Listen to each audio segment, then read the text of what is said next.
I wanted to talk about The Work by Byron Katie is her name, I think. So Byron Katie wrote a book called Loving What Is. It's a book I bought, I don't know, a decade ago or something, a long time ago. I think I remember reading half of it, and it was the sort of book that I thought, this makes sense. I like this. This is simple. This is rational. She has a very simple model where she asks 4 questions to do self-inquiry, to challenge or not challenge, to inquire on your thoughts, right? And go a little deep on some of the thoughts that trouble us. But it was also the kind of book that when it gets to the part where you have to do the work, Exactly what happened to me. When you really have to do it, you sort of, that's the moment you depart from the book, right? And I remember I did it once or twice and I was surprised and liked it and thought, oh, this is good. But then clearly I wasn't ready to continue with it and to really do it. And then a couple of weeks ago, it came back to me. I think during yoga or something or meditation, at some point there was this her image popped up, the book cover. And I thought, oh, I should take another look at that book. I really liked it back then. Maybe now I'm ready to do the actual work. And so I listened to the audiobook as a refresher and I started practicing these 4 questions now every day for, I don't know, maybe 2 weeks now. And I really like it. I really, really like it. So I wanted to share it with people because it is a very simple framework that does include a lot of the ideas that I've been sharing and a lot of the ideas that have been working within me. So it feels very close and it's so practical and pragmatic that it doesn't require a lot of the things that it would require to do some of the other things I'm doing, right? People hear about a dark retreat, an hour yoga every day. Even internal family system therapy is something that I think requires a great amount of openness and creativity to really relax into and, engage with. But this is so simple, anyone can do it, which I really like. Her whole thing, the name of the book gives it away, but her whole thing is that at some point in her mid-40s, she was in a halfway house, she was losing her mind, she was, had an eating disorder, she was in a really bad place as a person. And then she had that one night of, almost losing her mind, and then that kind of breakthrough moment where things shifted and she arrived at a new level of clarity. And for her, the main theme was, if you dislike what is happening, you are insane, because arguing with reality is insanity. I should feel better in this moment. Well, the truth is, you don't. This is how you feel right now. And if your thought is, I don't like this, I want this to be different, you're in an insanity. You're in reality should be the way I would like it to be right now. That's an insane thought. So what you have to do instead is you have to learn to love what is, to accept reality, and then move on from that. And then she came up, I don't know how, with these 4 simple questions where the basic premise is that our thoughts are really the only thing that gets to fuck with reality, right? What's real is real in this moment. Our bodies feel the way they do. The environment, the day is the way it is. Nature around us is the way it is. The people are the way they are. But what is arguing with reality and wants it to be different is our mind, our thoughts. So her basic principle is, when you have a thought that is troubling you, which should usually any or most troubles you will experience in life will be starting with a thought. You put that thought down on paper and you go into inquiry and you do the work, which is another thing why I like her. And this is the naming of it. You do the work, you don't do the releasing, you don't do the spirituality, you don't do the, zenning, you don't do the find the love in your heart, which are all beautiful things, but you do the work, right? There's work that needs to be done to release you from that momentary insanity. So there's 3 questions and a turnaround, basically. Or is it 4? We'll go through it with each other because by now I know it. So you write down a thought. Ramin is a poopy face. And then the first question is it true? Right? Now I would look at you and go, yeah, that's pretty true.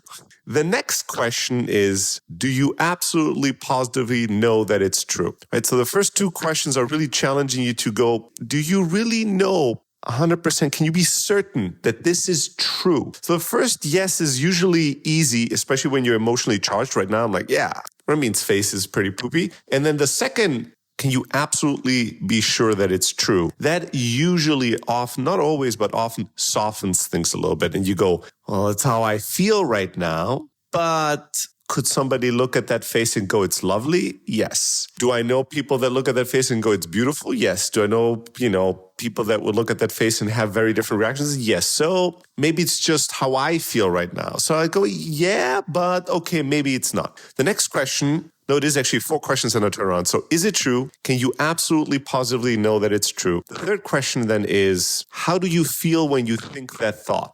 I mean, we're just joking here, but when I think Ramin's face is poopy, I'm not happy. I feel like a poopy my face, myself, and I feel that he should be more happy, and I feel like he should be more appreciative, and I feel like this and that and the other, and I feel stressful and I feel tense. So how do you feel when you think that thought? And then the last question is, who would you be without that thought? And oftentimes at that point you go, who would I be without that thought? I'd be more relaxed. I'd be less tense. I'd be, more loving towards my friend. I'd be, more focused on other things that I like versus the thing that I think is not right now. So you typically write down some nice things. And then after those 4 questions, you do the turnaround. And the turnaround is basically taking the statement, Ramin is a poopy face right now, and turning it around in all possible variables. And that as well is very much in line with my growing belief and the things that I've been sharing with people that, it's always you projecting onto the world. You're upset with somebody. What is it that upsets you about yourself? You think something isn't fine. What isn't fine within you?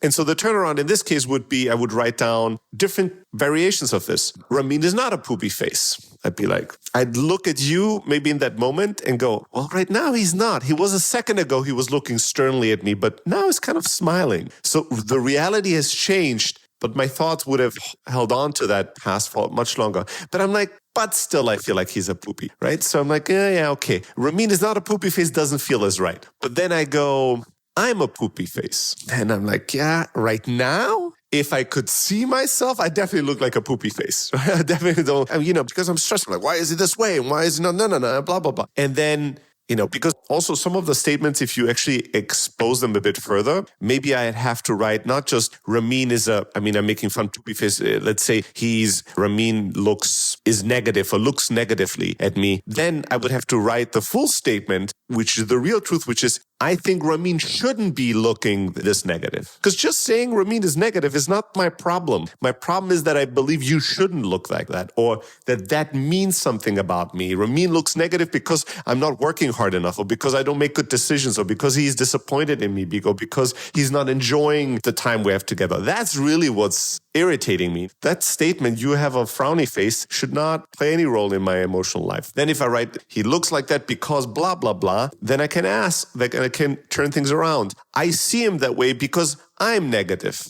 I see Ramin as a poopy face because I'm negative. I am a poopy face right now, and I should be positive. I can turn this around in all kinds of variations. And oftentimes, in 1 or 2 of these, things will click in a way where you go, oh, yeah, okay. That seems more true than what I was thinking a moment ago. I'll give you an example that I went through recently. One morning I wake up and I felt so overwhelmed. This happens quite a lot the last couple of weeks. Overwhelmment has been a big topic. So I sit down and I write, I feel really overwhelmed right now. And again, I could have written, and I don't like it, and I feel I shouldn't feel this way, or I feel the world shouldn't be overwhelming for me right now, right? And they go, is it true? I'm like, yeah, I'm pretty certain I feel overwhelmed. Can you absolutely positively know that it's true? And I was still like, yeah, I'm pretty sure I feel very overwhelmed right now. And then I thought, but maybe if I was truly overwhelmed, it would feel vastly different from this. You know what I mean? Like if something, I can imagine much more challenging situations in my life where I would not even have the time to say I feel overwhelmed, and where I would think back to now and would trade at a heartbeat. So I was like, can I absolutely positively knew that I feel really overwhelmed right now? I'm like, I do feel it, but maybe if I really felt it, I would change my statements. But yeah, I still held on to that. And then the question came up, how do you feel when you think that thought? I was like, I feel even more overwhelmed. I feel stressed that I'm overwhelmed. I feel complaining like a victim. I feel hurt. Why is everything overwhelming me? Like, how dare everything be overwhelming? Why can't nothing have mercy on me and not overwhelm me this much? Right? Like, I'm angry. I'm pissed. I'm hurt. And then the question comes, well, who would you be without that thought? And oftentimes at that question, I realize no matter what the reality is, without that thought, I'd be in a much better place. And I wrote down, who would I be without the thought I'm so overwhelmed right now? Less overwhelmed, less tense, would breathe more deeply, would be more present to be able to see that right now in this room, nothing is overwhelming me. Right now, this room is very calm and nothing is happening. There's no people screaming at me. There's nothing. So I could enjoy the moment of peace when I have it. And then the turnaround came. And I was like, at first it was like, I should be really overwhelmed right now.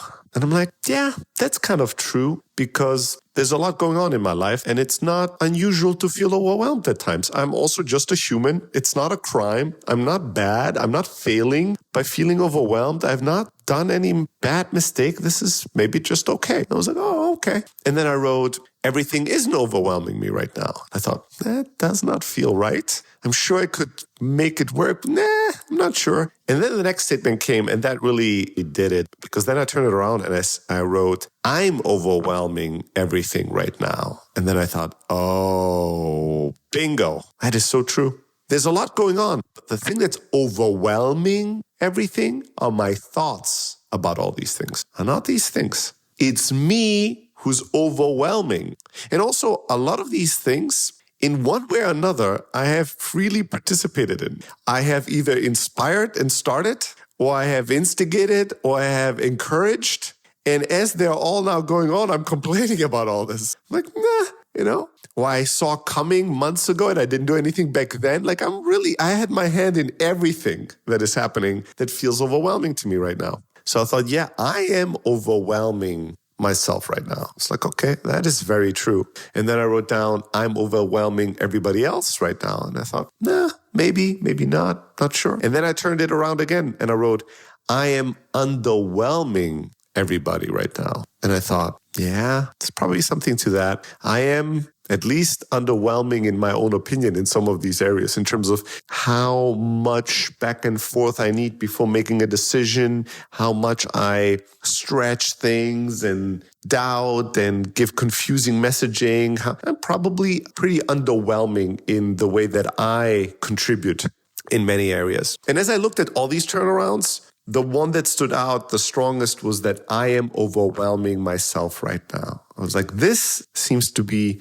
the closest to my inner truth and to reality. There's no people jumping on my head and there's a pyramid of humans jumping on me and they're overwhelming me right now. It's all my thoughts that are overwhelming me right now. The world is humming along, and if I do anything or not, the world will keep humming along exactly the same rhythm. So the 4 questions to me seem like a path to come closer to or to soften the thought and make it something more, a thought that feels real or like reality or that we accept as reality. And then we just, through the questions, we soften it into a thought that may or may not have anything to do with reality. And then the turnaround actually is then trying out that thought in different variations until it clicks and you go, that is what's going on right now, not really what I was thinking. And oftentimes even, and it's in that process of, is it true? Can you absolutely know that it's true? Those are just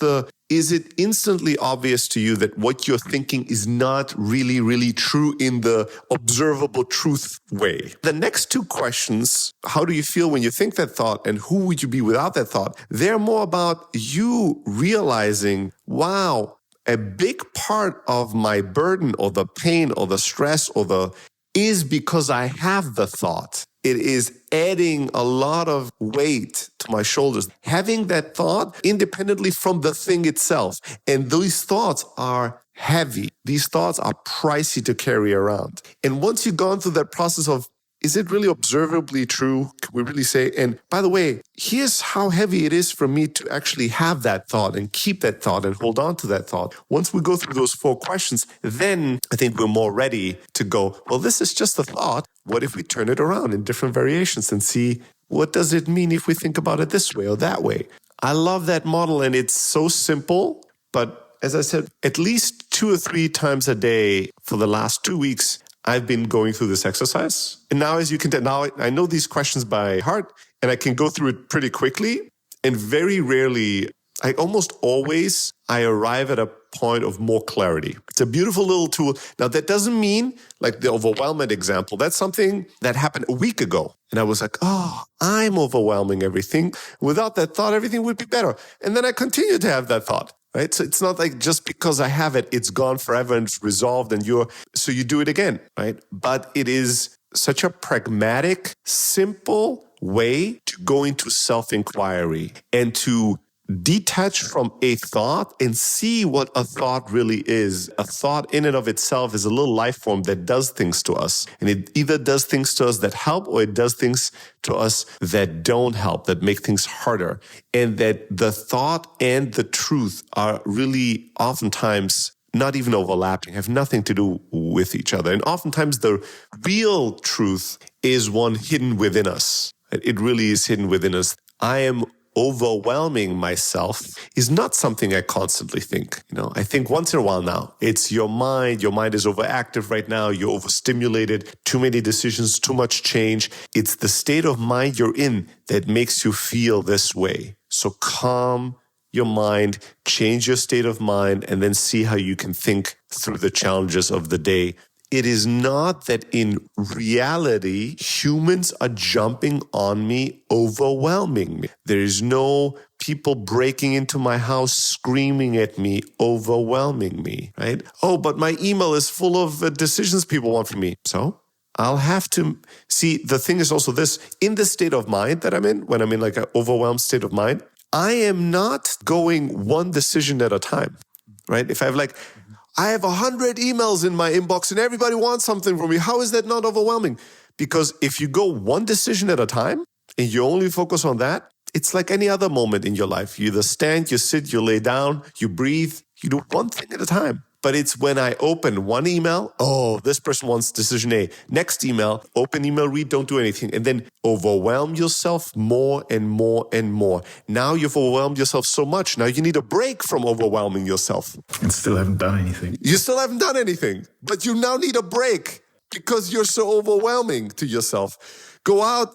You smoke a cigarette, you go on a walk, you come back, now look at your social media. Oh my God. You scroll till you find something else to overwhelm yourself with. Oh my God, there's a war. Oh my God, the markets are crashing. Oh my God, this person has died. Oh my God, these people are arguing on social media. Where's the world going to?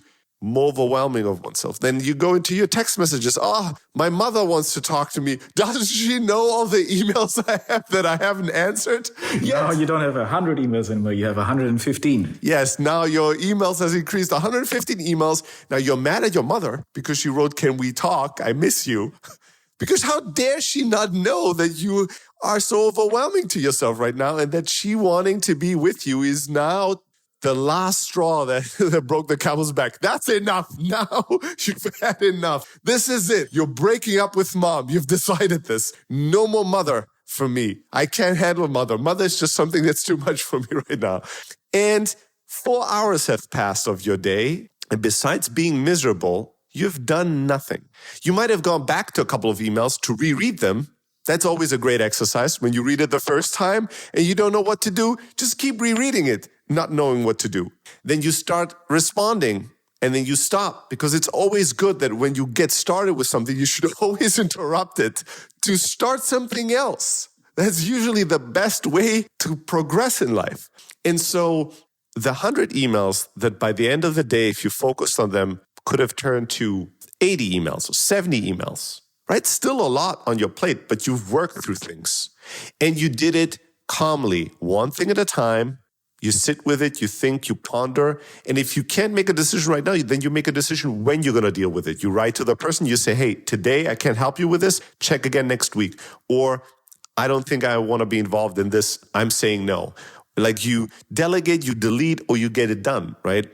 And then you wake up the next day and you fight another day, one thing at a time. And it might take 2 months or 3 months to get to a place where you feel much more in control again, but it will take a year otherwise. And it's going to be much more painful, much more collapsing. And the only difference was how overwhelming were you to yourself as you are attempting to do these things? How much added pain and struggle and stress and anguish do we through our thoughts, add to our life? So I do have to say that I am very overwhelming myself these days. And, I'm working on it one day at a time. And every day I have a bad moment where I go, oh, this is too much. And then I get my shit together again and I go, all right, one thing at a time. And I try to labor through it and do as well as I can. And that's another thing that I like about the work and the 4 questions and the turnaround is that oftentimes you can get to some level of instant relief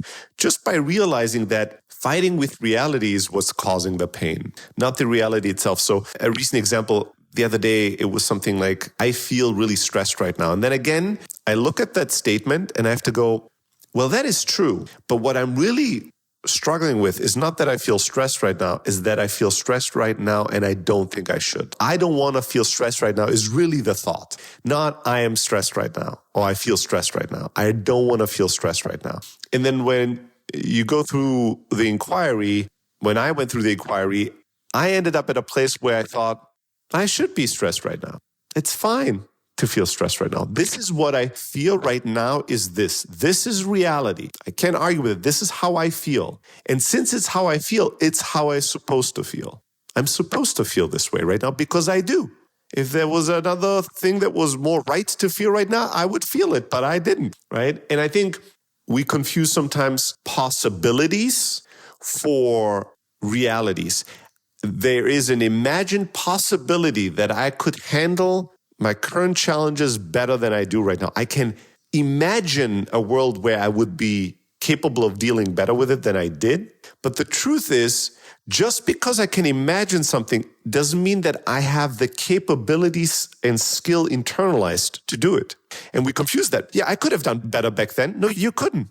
Well, what I could have. No, but you didn't, so you couldn't have. But I had the potential to do better than I did. No. Or maybe I have the potential to do many things, but I can't. I can't until I can. And just because I know how to eat healthy or because I know how to work out really well does not mean that I have the capability and skill of working out heavily and hard every day and eating perfectly. So every person that's overweight and struggling with their weight or struggling with their fitness has the possibility to do better, couldn't have done better than they've done up until this very moment. Because they didn't. Something was missing. I think we don't like that. I didn't like that in the past. I was like, nothing is missing. If there's something missing, that's your excuse for being a shitty person and not doing the things that you're supposed to. Because you're like, well, I was not capable of doing more. Today, I see it a bit more. There's more fine distinctions between the different things. Anytime I do badly, it's the best I can do in that moment.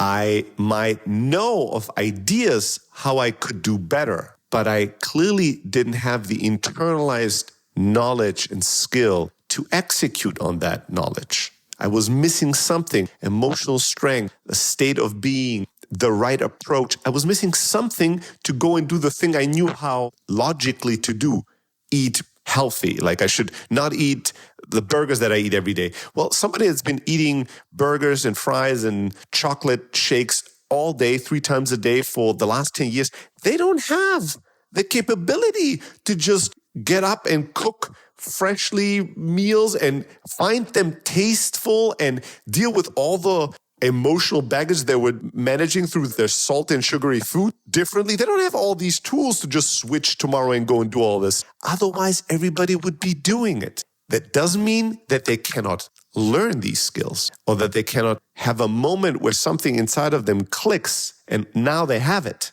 They internalized it. It went from something that was a thought or an observation or a wish to now a decision, right? Oftentimes it's just a decision that you're lacking to change. But that's not a small thing. And if in that moment you're struggling, and you can't reach that decision, well, in that moment you weren't able to do it. Otherwise, you would have done it. There would be no struggle if there was not a wish to do it. There was failure because you couldn't. In that very moment, that version of you clearly couldn't. Coming back to her aha moment, if you didn't, that is what happened. Thinking back to it and arguing with that reality and arguing with that past version of you is doing nothing to change the reality. Now, if you can look back and love what is, find compassion for that version of you, love it. And today, since you know so much more, and since you have the courage to be real, you can now decide what you're capable of doing right now about it. What am I going to do now? Not why haven't I done better in the past?